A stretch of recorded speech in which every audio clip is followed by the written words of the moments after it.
Hey, it's Tom here. Good news. We're opening up our one-to-one platinum mentoring program when we have 2 spots available right now. So if you're looking for a mentor to give you the guidance, support, accountability, and all of the systems to ensure you're going to make 6 figures in the next 12 months, even if you're a complete beginner, you have no prior experience and you don't have any good technical skills, you want to go to ltsmentor.com. That's ltsmentor.com. You're going to fill in a short application and you're going to book a call so you can speak to myself and the team. So go to ltsmentor.com to apply now.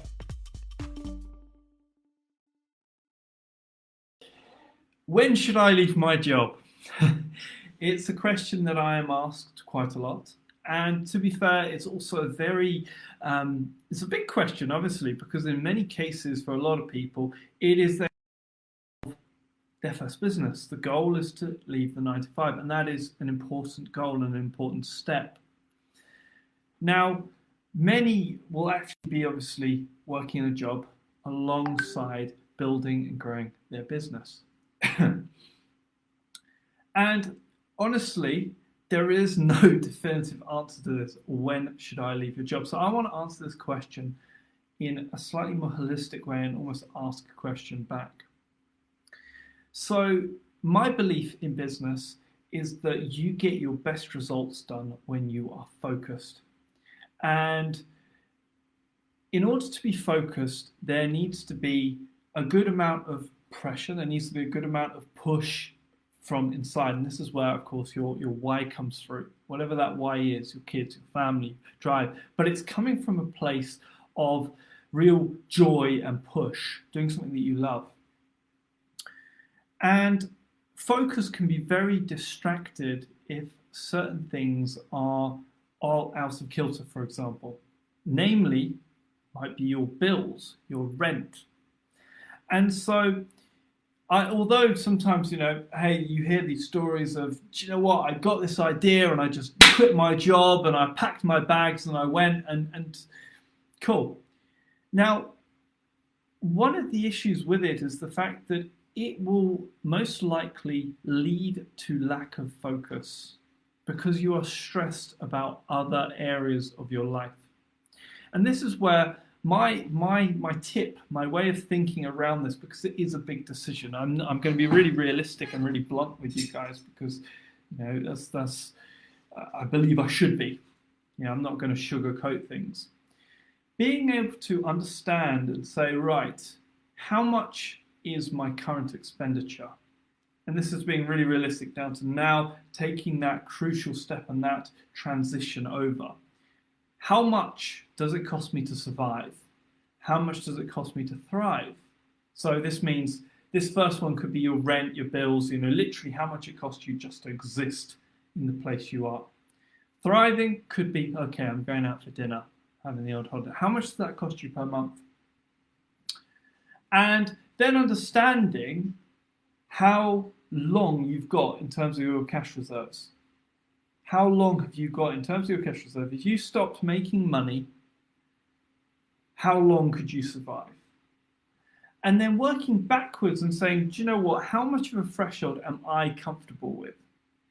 3 months, 6 months, 12 months? And I will drop this as a hint for you guys because, funnily enough, even for myself, I'm in business, I'm self-sufficient, I have control of my personal economy. I still think like this. I still think of my personal finance and I go, right, if I stop making money tomorrow, how long do I have?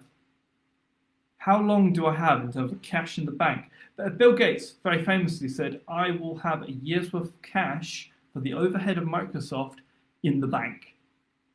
It's a crazy thing to think about. Think about it in terms of business. But in terms of your personal economy, obviously this is your life and so on and so forth. So understanding that. Now, there are a couple of other elements to look at. How can you start to bend these rules ever so slightly? And what do I mean by this? Right, okay, if your living expenditure is £1,000, whatever a month, that could be your rent, whatever, bills, food, £1,000 a month. Well, if you've got £4,000 in the bank, that's 4 months.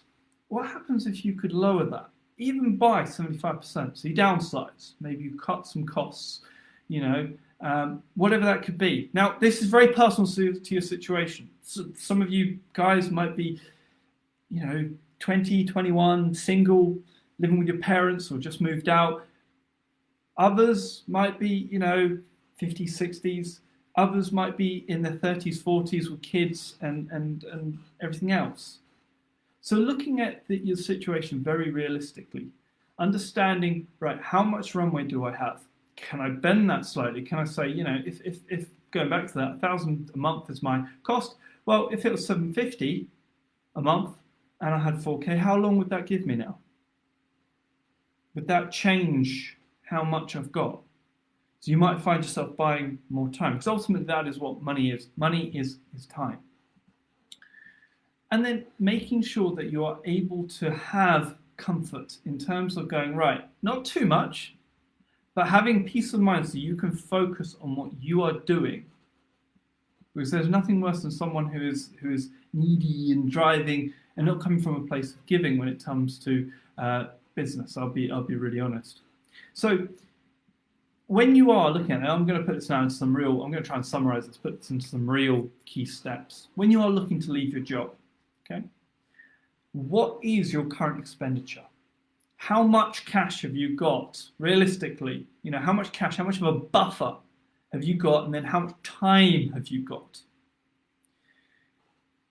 Now, I'm going to be really honest here, because I like to be optimistic. The goal is you leave and you don't come back. But if you were to have to find alternative forms of income, how long would that take? That is not in the mindset, but you wouldn't be sensible if you didn't consider it. So that's really important to consider. So how long, if for example, you suddenly found that, right, I've tested, I need to get some more money in, and that's fine. You can continue to focus on your business, but you just, you shuffle. The ship always re-goes. You're right, how long will it take me? Okay, another month.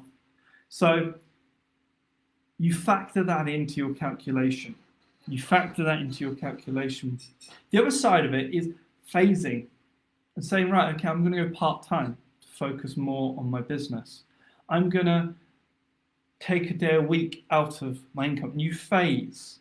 That is another very sensible way of doing this. And we've seen some very successful students do this, where they've gone from full-time in work to part-time, and within a space of time, in a very controlled fashion, all of a sudden they are full-time in their business and happily getting on with growing their business past their income.